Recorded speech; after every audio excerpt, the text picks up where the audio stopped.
The sound of her palm connecting with my cheek echoed through the church vestibule like a gunshot. In that moment, standing there in my grandmother's borrowed pearls, with my face stinging and my dignity shattered, I realized my mother-in-law, Victoria, had just made the biggest mistake of her life. She just didn't know it yet. But I'm getting ahead of myself.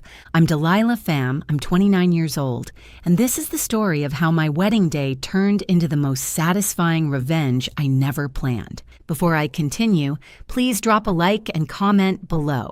Your support means everything to me. Thank you. That morning started like any bride's should. Butterflies in my stomach, champagne with my bridesmaids, and my mother's happy tears. Marcus and I had been together for 3 years, engaged for 1, and despite his mother's constant passive-aggressive comments about my Vietnamese heritage and my small-town upbringing, we'd made it to the altar, or so I thought. Victoria Blackthorne was old money from Boston, the kind of woman who still referred to her household help as the staff, and believed that anyone who didn't summer in Martha's Vineyard was essentially homeless. She'd made it clear from day one that I wasn't good enough for her precious Marcus. But here's the thing about growing up with nothing. You learn to smile through anything, even when someone's trying to break you. The first sign of trouble came when my wedding dress went missing from the bridal suite. Not misplaced, missing. The David's bridal garment bag I'd hung so carefully the night before had vanished like a magic trick. My maid of honor, Jenny, found it an hour later stuffed behind the church's ancient boiler, covered in what looked suspiciously like red wine. Accidents happen, the wedding coordinator said, though her eyes said something different. Then the flowers arrived, if you could call them that. Instead of the white roses and baby's breath I'd ordered, someone had delivered funeral arrangements. Actual funeral arrangements, complete with a banner reading, "In deepest sympathy." The florist swore up and down that a woman named V. Blackthorne had called to change the order. But the real kicker? Cassandra, Marcus's younger sister and Victoria's golden child, kept appearing everywhere I went, phone in hand, whispering into it like some sort of wedding spy. She'd been trying to convince Marcus I was wrong for him since day one, probably because I once caught her stealing from their father's wallet, and she knew I knew. Jenny pulled me aside while I was trying to salvage my hair after the stylist accidentally used the wrong products. "Delilah, honey, there's something you should know. I overheard Victoria at the rehearsal dinner last night. She was telling her country club friends that she had a plan to test if you were really good enough for the Blackthorne name." I looked at my reflection in the mirror, my usually sleek black hair now resembling something between a bird's nest and a failed science experiment. What kind of test? The kind where she proves you're a gold digger in front of everyone. That's when something inside me shifted. You know that moment when you realize you can either be a victim or you can play the game. I chose the game. With my dress destroyed and time running out, I had to wear my grandmother's wedding dress, a beautiful but dated 1960s number that completely changed my silhouette. Combined with the disaster that was now my hair hidden under an emergency veil and the thick, vintage makeup the backup artist applied to cover my stress hives, I looked nothing like myself. That's when it hit me. Victoria had only met me through terrible video calls where the connection kept cutting out. She'd insisted on them being audio only half the time because she didn't trust modern technology. The woman had no idea what I actually looked like in person. "Jenny," I whispered, "I need you to do something crazy for me." As I explained my plan, her eyes grew wider and wider. "You want to pretend to be the wedding coordinator? Just for a bit. I need to know what she's planning." The universe seemed to agree with my improvisation because at that moment, the actual wedding coordinator had a family emergency and had to leave. I stepped into her sensible flats. Thank God we wore the same size. Grabbed her clipboard and transformed into someone else entirely. Victoria was holding court in the church's main hall, surrounded by her society friends, all of them dressed like they were attending a royal wedding instead of a ceremony in a modest church in Maryland. She wore a white dress. Of course she did. It was more elaborate than anything I could have afforded, with enough diamonds to fund a small country. "Where is that incompetent girl?" She barked at no one in particular. "The coordinator? The bride? Anyone with half a brain? I approached with my clipboard clutched like armor. Mrs. Blackthorne, I'm filling in for the coordinator. How can I help? She looked right through me, not at me, through me, like I was furniture. Finally, someone who might actually be useful, unlike that gold-digging nobody my son insists on marrying. She laughed, and her friends tittered along like trained birds. I've been telling everyone she's after the family money. Vietnamese, you know. They're all looking for green cards and bank accounts. My hands gripped the clipboard so tight I thought it might snap, but I kept my voice steady, professional. I'm sure your son loves her very much. Love, Victoria scoffed. Love doesn't pay mortgages, dear. That's why I've arranged a little surprise. Cassandra found out the girl has been stealing from Marcus already. We have proof, well, manufactured proof, but who's going to question it when I present it during the ceremony? One of her friends, a woman with a face pulled so tight she looked permanently surprised, gasped with delight. Victoria, you're so clever. But what if Marcus gets angry? Oh, please, my son always comes back to mother. Always has, always will. Once he sees what kind of trash he almost married, he'll thank me. I excused myself to the bathroom and texted Jenny everything. She responded with a string of emojis that would have made a sailor blush. Then she added, Cassandra's trying to seduce Tom right now, Marcus's best man, in the coat closet. This was turning into a soap opera, and we hadn't even started the ceremony yet. When I returned to the main hall, Victoria had moved on to showing her friends a list, an actual laminated list titled Requirements for a Blackthorn Bride, with items like must have attended an Ivy League school and must be able to trace ancestry to the Mayflower, and my personal favorite, must know the difference between shrimp forks and oyster forks. I almost laughed. Almost. Instead, I watched as she mistook one of the guests, a blonde woman in an expensive suit, for me and started her approach. The poor woman looked confused as Victoria began grilling her about her intentions with Marcus. Playing the role of coordinator gave me a front row seat to Victoria's increasing desperation. As the ceremony time approached, she couldn't understand why the bride hadn't appeared yet. The blonde woman had fled after Victoria accused her of being a social climbing imposter, which, in fairness, was half right since she was an imposter, just not the one Victoria was looking for. Where is she? Victoria hissed at me for the 10th time. The ceremony starts in 30 minutes. I'll check the bridal suite, I offered, hiding my smile. But first, I stopped by the coat closet where Jenny had reported the Cassandra situation. Sure enough, there she was, pressed against Tom like a discount romance novel cover, her hands where they definitely shouldn't be on her brother's best man. Oh, I exclaimed loudly, making sure my voice carried. So sorry to interrupt. Tom jumped back like he'd been electrocuted, his face turning the color of the funeral roses. Cassandra, however, just glared at me with those cold blackthorn eyes. Mind your own business, help, she sneered. Of course, Miss Blackthorne, though you might want to know your mother is looking for you. Something about the plan. Her eyes lit up with malicious glee. Oh, right, the proof about that gold digger's theft. I planted it in her purse earlier. Mother's going to expose her right at the altar. It's going to be delicious. Tom looked between us, horror dawning on his face. Cassandra, what are you talking about? Delilah would never steal anything. Oh, Tom, Cassandra purred, trying to sidle back up to him. You're so naive. That's what I love about you. But Tom was already backing away.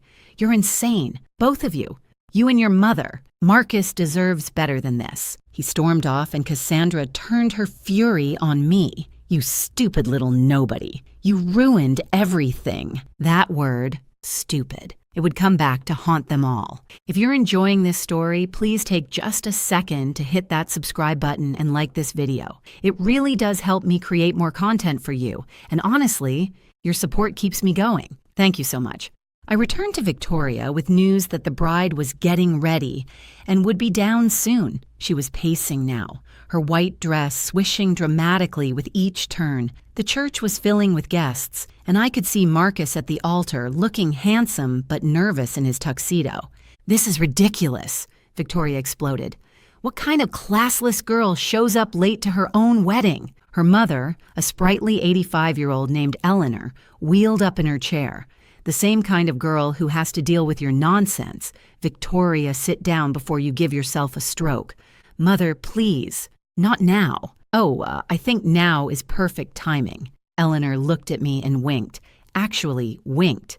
You look familiar, dear. Have we met? Before I could answer, Victoria grabbed my arm. You, go find that bride right now, or I'll make sure you never work in this state again. Of course, Mrs. Blackthorne. I headed to the bridal suite where Jenny was waiting with the biggest grin I'd ever seen. Delilah, you're not going to believe this. I found something in Victoria's purse. She held up a receipt. A receipt for the funeral flowers, the wine that destroyed my dress, and a payment to the hairstylist to make mistakes, all paid for with Victoria's credit card, all with her signature. We're keeping this, I said, tucking it into my bra. Evidence. 5 minutes to ceremony, someone called. It was showtime. I stayed in my coordinator disguise as the ceremony began, standing at the back of the church with my clipboard like I was checking off important tasks. Victoria had positioned herself in the front row, her white dress gleaming like a beacon of narcissism. Cassandra sat beside her, practically vibrating with anticipation. The music started and the bridesmaids began their walk. Jenny winked at me as she passed. Then came the moment. The bride's entrance. Except I wasn't walking down that aisle yet. Victoria's head whipped around like something from The Exorcist. "Where is she?" she hissed loud enough for the first 5 rows to hear. I approached her calmly. "There seems to be a small delay, Mrs. Blackthorne." That's when it happened. She stood up, her face purple with rage, and slapped me across the face, hard. The crack echoed through the church like thunder. "You stupid, incompetent fool! You had one job, to make sure that gold-digging tramp got down this aisle so I could expose her. One job!" The entire church gasped. The organist stopped mid-note, and you could have heard a pin drop in that silence. And that's when Marcus's voice cut through the air like ice. "Mother, what did you just do?" He was standing at the altar, but he'd seen everything. The microphone on his lapel, the one for the wedding video, had picked up every word and broadcast it through the church's sound system, every single word. Victoria turned, her face shifting from rage to confusion. "Marcus, darling, I was just disciplining the help. This coordinator is completely incompetent. She can't even find your bride." "Mother," Marcus said, walking down from the altar with slow, deliberate steps, "I'd like you to meet someone." He reached for my hand, and I took it, pulling off the emergency veil and letting my hair fall free. The vintage makeup couldn't hide who I was anymore, not with Marcus beside me. "Mother, meet my bride, the woman you just assaulted, the woman you just called stupid, the woman you've been plotting against all morning." Victoria's face went from purple to white so fast I thought she might faint. Her mouth opened and closed like a fish gasping for air. Behind her, Cassandra looked like she'd been struck by lightning. But, Victoria stammered. "Oh, there's more," Marcus continued, his voice still deadly calm. "Tom told me about Cassandra's attempt to seduce him, the fake evidence you planted, the destroyed dress, the funeral flowers, everything." Eleanor wheeled herself forward. "I told you, Victoria. I told you 40 years ago when you married my son. Money doesn't make you better than anyone, but you never listened." The microphone was still on. Every guest in the church had heard everything. 300 people, including Victoria's entire country club, her charity board friends, and most importantly, the Blackthorne family board of directors. "This isn't what it looks like," Victoria tried, but her voice was weak now. "It's exactly what it looks like." I finally spoke, my cheeks still stinging, but my voice steady. "You tried to destroy my wedding because I don't fit your narrow, bigoted view of who deserves your son. But here's what you didn't count on. Marcus loves me. His father loves me. Your mother loves me. This family chose me, Mrs. Blackthorne. The question is, what are they going to choose about you?" Marcus's father, Richard, stood up from his seat. He'd been silent until now, but the look on his face said everything. "Victoria, we need to talk now." "Richard, darling, you don't understand. I understand perfectly. You assaulted our daughter-in-law in a church in front of 300 witnesses while being recorded. The wedding videographer, bless his heart, gave me a thumbs up from the back. He'd gotten it all. The church had become a courtroom, and Victoria was on trial. Marcus stood beside me, his hand in mine, and I could feel the controlled fury radiating from him like heat from a forge. 300 witnesses, he repeated slowly, letting each word land like a hammer, including Judge Patterson, Senator Williams, and oh look, isn't that Channel 7's news anchor in row 12? Victoria's perfectly composed face finally cracked. She looked around wildly, seeing camera phones raised everywhere. In 2025, everyone documents everything, and her spectacular meltdown was about to go viral. "Marcus, sweetheart, let's discuss this privately," she pleaded. "Privately?" Eleanor laughed from her wheelchair. "That's rich, Victoria. You just assaulted this poor girl publicly. You called her stupid publicly. You plan to humiliate her publicly. What's wrong? Don't like the spotlight when it's showing your true colors?" That's when Cassandra made her fatal error. She stood up, pointing at me with a shaking finger. "She's still a thief. I have proof. Check her purse." "You mean the fake evidence you planted?" Tom's voice rang out from the groomsmen's section. "The evidence you told me about while trying to shove your tongue down my throat in the coat closet?" The collective gasp from the congregation sounded like a windstorm. Cassandra's face went from pale to crimson. "That's a lie," she screeched. "Really?" Jenny stepped forward, holding up her phone. "Because I have a recording of you admitting it. Amazing how thin those closet doors are." Marcus turned to his sister with disgust. "You tried to seduce my best friend to create drama at my wedding. It was Mother's idea." Cassandra threw Victoria under the bus so fast it probably left tire marks. "I did no such thing," Victoria protested. "That's when I played my ace. I pulled out the receipt Jenny had found." "Really? Then why do I have receipts for funeral flowers, wine to destroy my dress, and payment to the hairstylist to sabotage me, all with your signature?"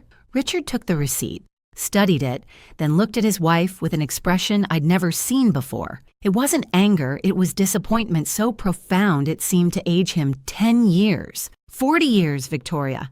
40 years I've watched you hurt people with your snobbery. But this, attacking our son's happiness, assaulting his bride, we're done. Richard, you don't mean that. The divorce papers will be filed Monday. The announcement sent shockwaves through the church. Victoria Blackthorne's society queen was being divorced, publicly, humiliatingly, but Marcus wasn't done. "Mother, you're banned from our reception. You're banned from our lives until you can genuinely apologize and prove you've changed. And Cassandra, same goes for you." "You can't do this," Victoria shrieked. "I'm your mother." "No," Marcus said quietly. "A mother loves their children. A mother wants them to be happy. A mother doesn't try to destroy the best thing that ever happened to them because of their own prejudices. You're not my mother. You're just the woman who gave birth to me." Eleanor started a slow clap. One person joined, then another. Soon the entire church was applauding as Victoria and Cassandra were escorted out by two ushers who looked like they were enjoying their job a little too much. As Victoria passed me, she hissed, "This isn't over." "Oh, but it is," Eleanor called after her. "By the way, Victoria, remember that family trust fund you're so proud of? The one my late husband set up? Guess who controls it now that you're getting divorced? Spoiler alert, it's me. And I'm feeling very generous toward my new granddaughter-in-law." Victoria's scream of rage echoed down the street as the church doors closed behind her. With the toxic duo gone, something magical happened. The entire atmosphere of the church transformed. It was like someone had opened all the windows and let fresh air in after years of stuffiness. Richard stood up, straightening his tie. "Well, that was overdue. Reverend, I believe we have a wedding to conduct?" The Reverend, who looked like he'd witnessed a miracle and a catastrophe simultaneously, nodded slowly. "Indeed we do, though perhaps the bride would like a moment to compose herself." I touched my still stinging cheek and laughed. Actually laughed. "Are you kidding? This is the best I've felt in 3 years. Let's get married." I quickly changed into a simple white sundress Jenny had thought to bring as a backup. Nothing fancy, but it was clean, and it was mine. As I walked down that aisle for real this time, I saw faces I'd never noticed before Marcus's cousins, who Victoria had deemed too common to invite to family dinners. His college friends, she'd called riffraff. His coworkers she'd ignored at every company function. They were all smiling at me. Really smiling, not the fake society smiles I'd gotten used to. When I reached Marcus, he cupped my face gently, his thumb barely grazing where his mother had slapped me. "I'm so sorry," he whispered. "Don't be. You just gave me the best wedding gift ever, a life without their toxicity." The ceremony itself was beautiful in its simplicity.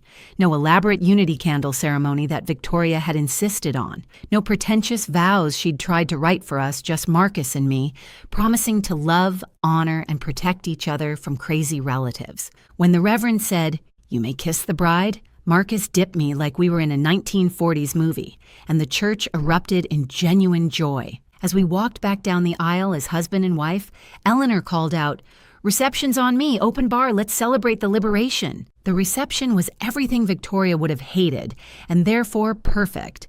The DJ played actual music people could dance to, not the string quartet she'd hired that I'd had to cancel. The food was comfort food from my favorite local restaurant, not the pretentious French cuisine Victoria had tried to force on us. And the speeches? Oh, the speeches were glorious. Tom stood up first. I've known Marcus for 15 years, and I've watched him slowly suffocate under his mother's expectations. Today, I watched him breathe freely for the first time. "Delilah, you didn't just marry him, you saved him." Jenny went next. "Delilah is the strongest woman I know. She took 3 years of abuse with grace. But today she showed that grace doesn't mean weakness. It means choosing your battles. And girl, you won." But the showstopper was Eleanor. She wheeled herself to the microphone and said, "I'd like to tell you all a story about my daughter-in-law, Victoria." "No, not that one." She pointed at me with a grin. "The other one. The one who just got ejected from this wedding like a drunk fan at a baseball game." The room howled with laughter. 40 years ago, Victoria married my son for his money. Oh, she pretended it was love, but I knew better. I watched her systematically alienate everyone who truly cared about Richard, his siblings, his friends, even me for a while. She built a prison of propriety and locked him inside. But today my grandson broke free, and Victoria learned that money without family is just paper. Worthless, lonely paper. She raised her champagne glass to Delilah, who showed us all that love is stronger than snobbery, that kindness beats cruelty, and that sometimes the best families are the ones we choose, not the ones we're born into. The toast was so beautiful, half the room was crying. The other half was recording it on their phones. The reception continued into the night, and with each passing hour, more stories emerged. Marcus's aunt revealed how Victoria had uninvited her from Christmas for 10 years because she'd married a plumber. His cousin shared how Victoria had tried to sabotage his small business because it wasn't befitting the Blackthorn name. She wrote anonymous bad reviews online. He laughed, slightly drunk on Eleanor's free champagne. "Joke's on her. My customers rallied and I ended up getting featured in the Boston Globe as a must-visit restaurant." The wedding videographer approached me around midnight. "Mrs. Blackthorn, the new Mrs. Blackthorn. I've been doing this for 20 years, and I've never seen anything like today. Would you mind if I kept a copy for my portfolio? With your permission, of course." "Keep it," I said. "Share it. Let it be a warning to all toxic mothers-in-law everywhere." What we didn't know was that someone had already shared it. A guest had live-streamed the entire confrontation on TikTok. By the time we cut the cake, a delicious grocery store sheet cake that Jenny had grabbed last minute to replace Victoria's 5-tier monstrosity, the video had 2 million views. The comments were comedy gold. "The grandmother is my hero. Did she really wear white to her son's wedding and slap the bride? This is better than any reality show. Team Delilah. Where do I get my t-shirt?" Marcus's phone started ringing nonstop. Board members from the family company, business associates, everyone who'd ever had to deal with Victoria was calling to express their support and share their own horror stories. "Did you know," Richard said, joining us at the head table, "that she once made my secretary cry for using the wrong color Post-it notes? Said yellow was too cheerful for serious business. Remember when she tried to get the neighbors evicted because their daughter practiced violin?" Eleanor added. "Said it lowered property values." "Oh, what about the time she called the cops on those Girl Scouts selling cookies?" Marcus's uncle chimed in, claimed they were loitering. Each story was worse than the last, painting a picture of a woman who'd terrorized everyone around her for decades, protected only by her husband's money and social status, but not anymore. Richard pulled me aside near the end of the reception. Delilah, I owe you an apology. I should have stood up to her years ago. I let my fear of confrontation hurt my son.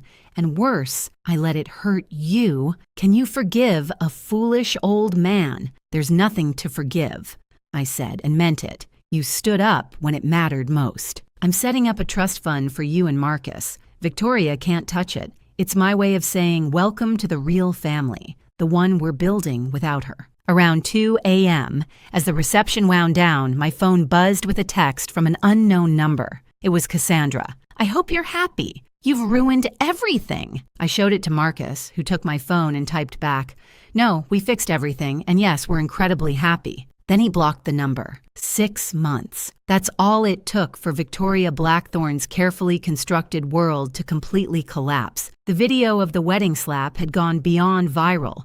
It became a cultural moment.